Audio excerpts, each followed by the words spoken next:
ഞാൻ പത്മനാഭനാണ്, മഹാവിഷ്ണുവാണ്, ബ്രഹ്മം വിഷ്ണു മഹേശ്വരൻ 3 ശക്തിയും ഞാനാണ്. അത് ഞാനാണെന്ന് സ്വയം തീരുമാനിക്കുന്നത് എന്തിന്റെ അടിസ്ഥാനത്തിലാണ്? എൻ്റെ കയ്യിലുള്ള കൈരേഖ, അതായത് ഞാൻ മഹാവിഷ്ണുവിനെ കണ്ടിരുന്നു, എന്നെ 2 പ്രാവശ്യം എന്നെ വിളിച്ചിരുന്നു. എൻ്റെ കയ്യിലുള്ളതാണ് ഇതൊക്കെ.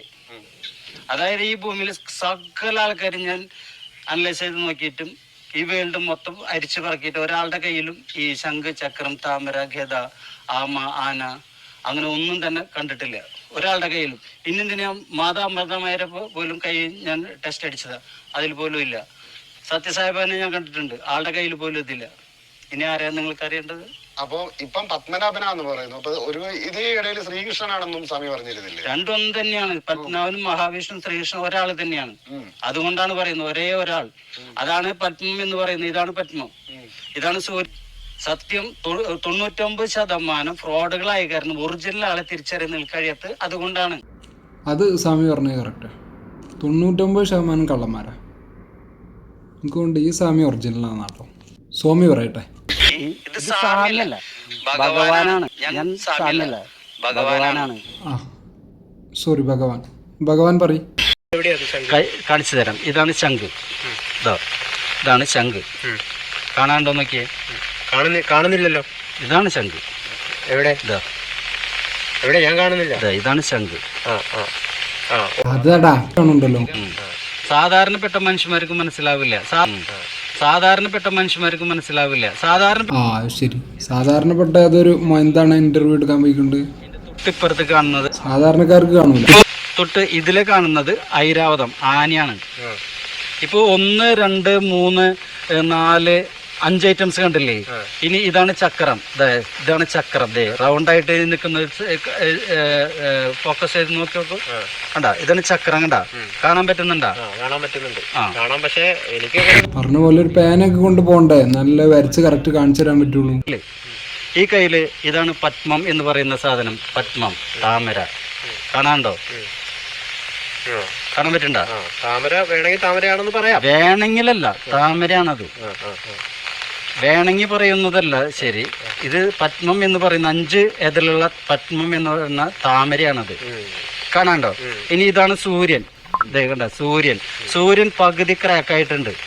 ഇവിടെ ഇങ്ങനെ ക്രാക്കായിട്ടുണ്ട്. സൂര്യന്റെ ഇതുവരെ ഈ കയ്യിലുണ്ട്. ഇനി ഇതാണ് മനുഷ്യന്റെ രൂപം. അത് പെട്ടെന്ന് മനസ്സിലാക്കാൻ പറ്റില്ല.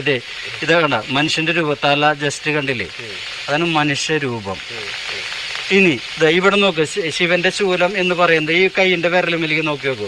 ഇതിന് ശൂലം എന്ന് പറയുന്നത് കാണാൻ പറ്റുന്നുണ്ടോ? ഇത് നോക്കിക്കോ, ഇത് താമര മുട്ടാണ്. ഈ വിരലുമിലേക്ക് നോക്കി, ഇത് താമര മുട്ട.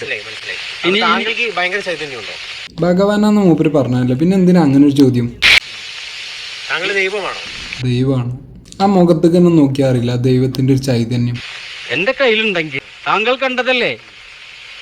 ഇനി ബോധ്യപ്പെടേണ്ട വല്ല കാര്യമുണ്ടോ? ഇനി എന്നിലെ ശക്തി നിങ്ങൾക്ക് അറിയണമെങ്കിൽ നിങ്ങൾ ആരാണ്? അതാണ്. താൻ ആരാണെന്ന് തനിക്കറിയാൻ പാടില്ലെങ്കിൽ തനിക്ക് ഞാൻ പറഞ്ഞുതരാം ഞാൻ ആരാണ്. ഒരു മനുഷ്യൻ വരുന്നു, എന്റെ അത്ഭുതം കാണിച്ചു തരാൻ പറഞ്ഞ ഞാൻ ഇങ്ങനെ കാണിച്ചു തരും? അല്ല സ്വാമി, അതിൽ ചെറിയൊരു തിരുത്തുണ്ട്. ഇത്രയും നേരം നമ്മൾ നിങ്ങളെ ഭാഗത്തു നിന്നാണ് സംസാരിച്ച്. ഇതിപ്പോൾ എന്താ അറിയോ, നിങ്ങൾ ഒറ്റയ്ക്ക് ബിസിനസ്സിന് ഇറങ്ങിയതാ. ഇതിൽ ഒന്നാമത്തെ പ്രശ്നം എന്താ വെച്ചാൽ, നിങ്ങൾ അസിസ്റ്റൻറ്റിനെ കൂട്ടിയിട്ട് വേണം ഈ പരിപാടിക്ക് ഇറങ്ങാൻ. പിന്നെ നേരിട്ട് ഞാൻ ദൈവമാണെന്ന് പറഞ്ഞിട്ട് അവതരിക്കാൻ പാടില്ല. അപ്പോൾ ഈ വിവരദോഷികൾ അംഗീകരിക്കില്ല. അവർക്ക് അത്ഭുതങ്ങൾ കാണിക്കേണ്ടി വരും. മജീഷൻ മുതുകാടും സാമ്രാട്ടൊക്കെ ഇവിടെ ഒരുപാട് അത്ഭുതങ്ങൾ കാണിച്ച്, എന്നാൽ അവരെ ഇവന്മാർ ദൈവമായിട്ട് അംഗീകരിക്കുമോ? അതും അംഗീകരിക്കില്ല. ഒരു വക ആൾക്കാരാന്ന്. ഈ വക പരിപാടിക്കൊക്കെ ഒരു നാക്കുണ്ട്. അത് സ്വാമിക്ക് മനസ്സിലായിട്ടില്ല. ഈ സമയത്ത് നമ്മൾ വർഗീയത പറയാമെന്ന് കരുതരുത്. നിങ്ങൾ ഈ ഹൈന്ദവരും ക്രിസ്ത്യാനികളൊന്നും ഈ കാര്യത്തിൽ പോരാ. അതിന് നമ്മളെ കൗമ് ഇതൊക്കെ ഒരു നേക്കാണ്. ഇത് നമ്മൾ പഠിപ്പിച്ചുതരാം. മല്ലാക്കാ, മൊയിലേരെ ഒന്നും ഇടവരിന്ന് ഒന്ന് പറഞ്ഞെടുത്താണി എങ്ങനെ ഈ വക പരിപാടി നടത്തില്ലെന്ന്.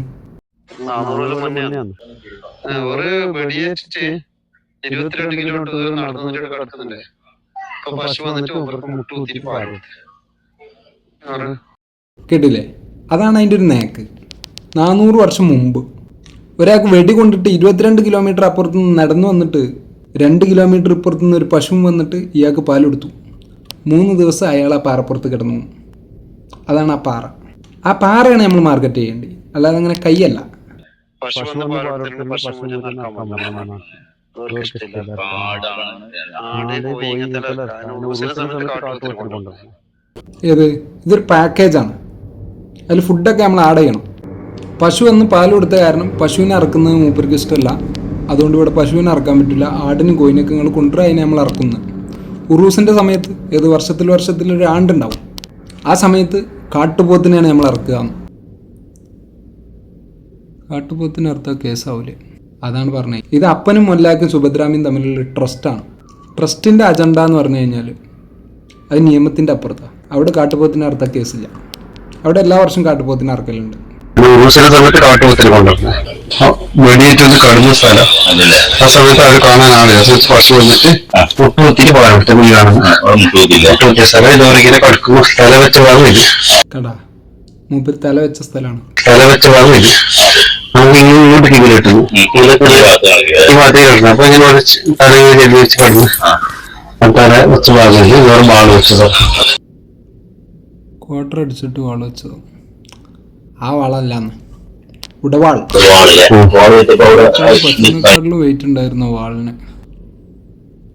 ഡോണ്ടു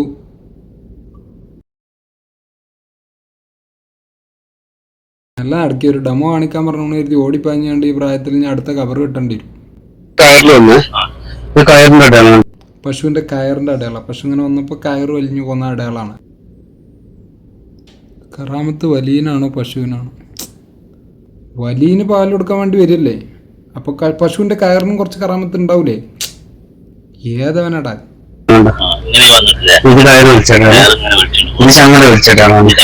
പശുവിന്റെ കൗത്തിൽ ചങ്ങല ഉണ്ടായിരുന്നു. ആവശ്യമില്ലാത്ത ചോദ്യങ്ങൾ ചോദിച്ചിരുന്നു തരണം ഞാൻ.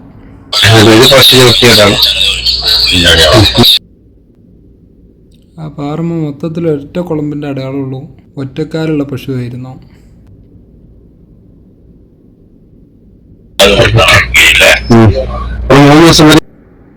മുട്ടുകുത്തി പാൽ കൊടുക്കാൻ തുടങ്ങിയിട്ട് കുറെ 3 ദിവസം പാൽ കൊടുക്കണ്ടടാ.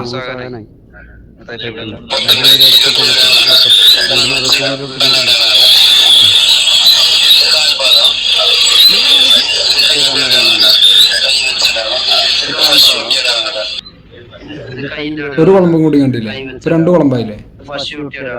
എവിടെയെങ്കിലൊക്കെ ആയിട്ട് ബാക്കി 4 കാലും കൂടി ഉണ്ടാവും.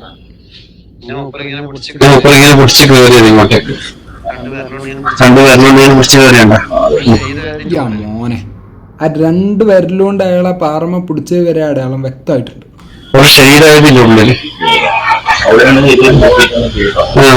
വെടിയേറ്റിട്ട് 22 കിലോമീറ്റർ നടന്നതിലൂടെ കടക്കുന്നുണ്ട്. ആയല്ല തല വെച്ച് കടന്നതിനു 3 ദിവസം കഴിഞ്ഞ് ഷെയ്ദാകാൻ വേണ്ടി മേലെ പോയി കടന്നു. ഇവൻ മുജാഹിദാട്ടോ. ഈ ചോദ്യം ചോദിക്കണ്ടോ? അവനെ നമുക്ക് ഈ സഭയിൽ ഉൾപ്പെടുത്താൻ പറ്റില്ല. എടാ ചങ്ങായി, വർഷം ഉറൂസൊക്കെ നടത്തണ്ടേ? ഈ കബറൊക്കെ കെട്ടിപ്പൊക്കണ്ടേ? അപ്പോൾ ഒരു പെരുന്ന സ്ഥലത്ത് വേണ്ടത് കുഴിച്ചിടാനേ. കാട്ടുപോത്തിനെ കറുത്തിട്ട് മൗലൂദൊക്കെ ചെല്ലാനുള്ളതല്ലേ? അപ്പോൾ അതിൻ്റെ ഒരു താളത്തിലെത്തിക്കണ്ടത്.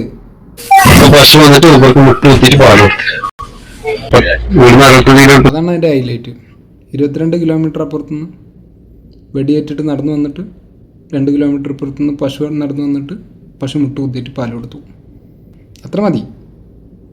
അല്ലാതെ ഇതിവിടെ ആന, ഇവിടെ ഇത് ഐരാവതം, ഇവിടെ ശംഖ്, ഇവിടെ ശൂലം, മുണ്ട് പൊക്കിയിട്ട് ഇത് ഗത എന്നൊന്നും കാണിച്ചാൽ ബിസിനസ് ആവില്ല.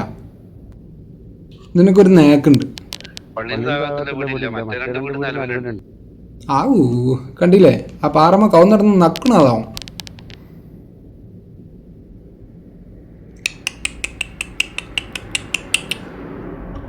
തലയൊക്കെ മറിച്ച് ആ പാറിനോടുള്ള ബഹുമാനം കാരണം ചെരുപ്പൊക്കെ ഊരിയിട്ടാണ് ആ പൊരുവയിലത്ത് ആ പാറമ്മ കൂടെ ഇറക്കേണ്ട കുട്ടികൾ. ഇതാണ് ബിസിനസ്. എന്ത് സങ്കടം ഉണ്ടെങ്കിലും അവിടെ ആ വലിയനോട് പോയി പറഞ്ഞാൽ മതി. ബാക്കി അടുത്ത വീഡിയോയിൽ ഒന്ന് എഴുതി കാണിക്കൊണ്ട്. എൻ്റെ വീഡിയോയിലല്ല കേട്ടോ, ഓല ചാനലിൽ പോയി കയറി കാണണം നിങ്ങൾ. ഇത് കറാമത്തിൻ്റെ തുടക്കമാണ്. ഇനി ഓരോ വർഷവും ഉറൂസിന് കാട്ടുപോത്തിന് ഇറക്കുമ്പോൾ അയാൾ കബറിന്ന് എണീറ്റ് വരും. എന്നിട്ട് എല്ലാവർക്കും ആശീർവാദം കൊടുക്കും. അങ്ങനെ ഇതിൻ്റെ ബാക്കിയുണ്ട്, ഇഷ്ടം പോലെ ഉണ്ടാവും. ഒരു ഉറൂസിന് ഒരു കാട്ടുപോത്തിന് നിർത്തി തന്നാൽ പ്രസവിക്കാത്ത പെമ്പിള്ളേർ പ്രസവിക്കും. കല്യാണം കഴിയണമെന്നൊന്നുമില്ല, അല്ലെങ്കിൽ പ്രസവിക്കും. കണ്ണ് കാണാത്തവർക്ക് കണ്ണ് കാണും, നടക്കാൻ വയ്യാത്തവർ ഓടും. മരിച്ചോലെ വരെ ജീവിപ്പിച്ചിട്ടുണ്ടെന്ന് കേട്ട്. അതാണ് ബിസിനസ്. കണ്ട് പഠിക്ക് അല്ല പിന്നെ